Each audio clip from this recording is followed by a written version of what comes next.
Hi అండి. ఈరోజు మనము కరివేపాకు పొడి చేసుకుంటున్నాము. దానికి కావాల్సిన ఐటమ్స్ చూపిస్తాను రండి. ఎండుమిర్చి, ధనియాలు, వెల్లుల్లి, పచ్చిమిరపప్పు, పల్లీలు, జీలకర్ర, మెంతులు, బాగా కడిగి ఆరబెట్టిన కరివేపాకు.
మన కరివేపాకు పొడి తయారైపోయిందండి.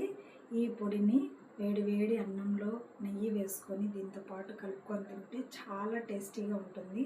మీరు కూడా ట్రై చేయండి ఒకసారి.